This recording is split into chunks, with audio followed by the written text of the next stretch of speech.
E você acha que é o caso de muita gente isso? Tipo, muita gente começa a fazer o projeto, né, na iniciação e acaba chegando e levando. E também sobre ainda a iniciação, você comentou que algumas recebem bolsas e outras não. Então é interessante explicar também para quem está ali como que funciona essa delimitação, né, de qual vai funcionar, qual vai receber bolsa, qual não vai, quantos alunos são permitidos, quais não são. Eu acho legal todo estudante de educação física que esteja assistindo. Se tem algo que eu vejo hoje, né, uma análise a posteriori da minha vida, algo que eu destaco é você parar um pouco para pensar, sabe? A gente precisa... Tem coisas que a gente não quer abrir mão na nossa vida. O Pedro adora judô, entendeu? Eu adoro neurociência, mas a gente quer evoluir em outros campos que não só fazer o que a gente gosta. Até para agregar com aquilo que você faz. E aí, um ponto que eu acho importante é você pensar estrategicamente. E aí, o lance da bolsa é um. Então, eu queria muito trabalhar com neurociência, queria sempre estar com a atividade física, com a promoção da saúde, mas era um espaço que não tinha bolsa. E, para mim, era muito importante ter bolsa. Porque como é que eu ia fazer 20 horas de dedicação exclusiva de iniciação científica e um estágio, e eu não sou do Rio. E dormir ao mesmo tempo. Muita gente abandona o sonho por causa disso também. Muita gente, assim, precisamos dizer que quem é da área da pesquisa teve algum certo privilégio, porque privilégio que eu estou dizendo como privilegiados que somos, porque não é fácil, não é fácil. Eu recebi bolsa, mas foi isso, eu fui para um laboratório. Meu primeiro projeto era com animais, com ratos, a gente contava neurônio. Então, provavelmente, uma pessoa da educação física que queira trabalhar com a prática da educação física, né, vai acabar tendo outras possibilidades e, às vezes, ficar sem bolsa. Eu pensei estrategicamente. Eu vou fazer uma iniciação científica com bolsa para ver se eu quero. Eu preciso da bolsa para eu fazer as minhas 20 horas de dedicação, estar dentro de um espaço da universidade em que eu vou ganhar conhecimento, né? Então, pensando no mestrado, né? Em fisiologia, e sabendo que eu poderia, em algum momento, escolher, que eu poderia mudar de linha de pesquisa. Sim.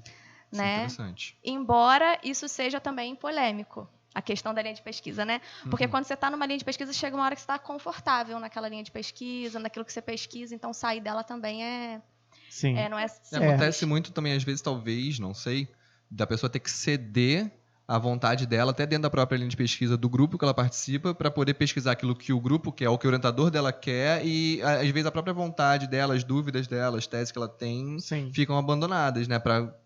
Às vezes você segue num projeto guarda-chuva do seu orientador e você fica fazendo as pesquisas do cara, seguindo, você vai conseguindo suas graduações, mas a sua pesquisa mesmo, o seu lado pessoal, fica de fora. Isso acontece também. Ainda sobre iniciação científica, eu acho que é interessante a gente explicar exatamente o que seria a iniciação científica para aquele aluno que está perdido. Porque eu lembro que até eu chegar em uma e fazer parte sem querer, porque comigo funcionou assim, eu tinha aula de um professor que estava dentro de um laboratório, então ele abriu ali uma seleção.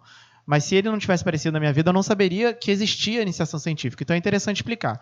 Iniciação científica nada mais é do que, dentro da faculdade, pelo menos funciona assim na UFRJ, né? Existem laboratórios, dentro deles estão os professores, que têm que cumprir uma série de metas para poder ter aquele laboratório, né? E a bolsa vai ter a ver com a nota que o curso no qual o laboratório está inserido tem. Então, se eu não me engano, a educação física, na época que eu fiz, estava penando com uma nota muito baixa do CAPES. Então, ela tinha pouquíssima bolsa a oferecer para os seus laboratórios. E isso vai acabar sobrando ali para a quantidade de alunos que você pode permitir dentro do seu laboratório ou não. Claro que você pode permitir dentro do seu laboratório alunos, só ouvintes, né? Mas aquelas bolsas, como você falou, acabam não sendo oferecidas. E como funciona a seleção para essas iniciações científicas? Aí eu acho que depende, não sei se eu estou certo, na verdade, mas no chutômetro eu acho que depende de laboratório para laboratório, não é isso? Tem uns que oferecem a seleção, o próprio professor oferece na sala, faz entrevista, tem prova, e outros é realmente aberto. Eu não tenho certeza sobre isso. Mas... Não, então, a iniciação científica nada mais é do que mais um estágio na área, né? E aí não necessariamente na área de educação física, você pode buscar a iniciação científica na área da ciência, da pesquisa. Então, você pode ir lá para a COP, você pode ir lá na engenharia fazer uma iniciação científica, se você quiser, se você passar na seleção. Normalmente tem uma seleção, isso fica a critério do chefe do laboratório. Então, por exemplo, na minha, foi uma seleção que tinha que ler alguns artigos, apresentar os artigos, e eles lá faziam a seleção. com o número de alunos. É comum alguns laboratórios fazerem iniciação científica sem bolsa. Então, você é ouvinte ou você é um aluno de iniciação científica sem bolsa. Isso é muito comum. Inclusive, a maioria dos laboratórios, na minha experiência, vão incentivar você a ficar lá um período probatório até você receber a bolsa. Mas isso também é muito a critério do orientador.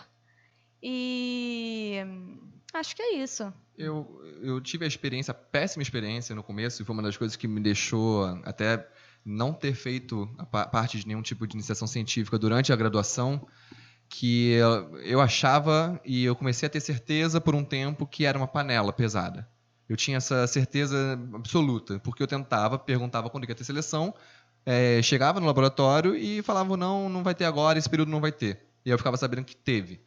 E que entrou era o pessoal do período daquela galera que estava lá dentro. Porque ou que era acaba sendo aberto, né? Às vezes eu achava que era uma panela, assim, pois é, você pedia uma prova, falava, não, eu quero fazer, eu quero participar, saber como é que funciona, até como ouvinte e tal, e muitas vezes mas aí são exemplos e exemplos. Péssimos exemplos, são péssimos. Sim, são péssimos. Passar como geral tudo isso. Péssimos exemplos. Eu participo de um grupo de pesquisa em que não tem nem prova, o professor abre. E eu acho isso muito interessante, porque depois de um tempo, eu fui entender a importância que tem do professor, o dono daquele grupo de pesquisa ali, conhecer os alunos que estão ali para poder dar algum tipo de bolsa ou algum tipo de incentivo, porque acontece. Já que é escasso a bolsa, né? Exatamente. E a bolsa pode vir de diversas fontes, Sim. não só da CAPES, pode ser do próprio orientador.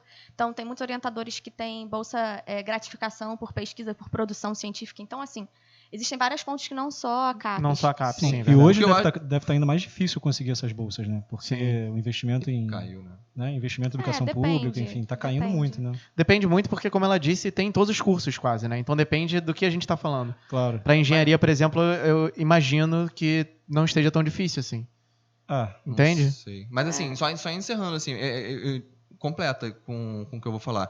Porque, assim, eles já estão com uma situação difícil financeira. Você tem um número limitado de pessoas que vão entrar no seu grupo de pesquisa. Você precisa de gente ali de sua confiança. Então, eu entendo o professor que coloque gente que ele já conheça para dentro e negue outras pessoas, porque ele tem que ter certeza que quem está ali dentro vai produzir. Então, imagina o cara abre, aí entra uma pessoa que ele não concorda, entra mais pessoas, ou pessoas que não vão seguir a linha de pesquisa, que ele não tem confiança, e a pessoa abandona uma pesquisa no meio, a pessoa não completa o estudo. Laboratório então geralmente é um trabalho de equipe, né? Pois é. Então, depois de muito tempo, eu fui entender a importância de ser um certo tipo de panela.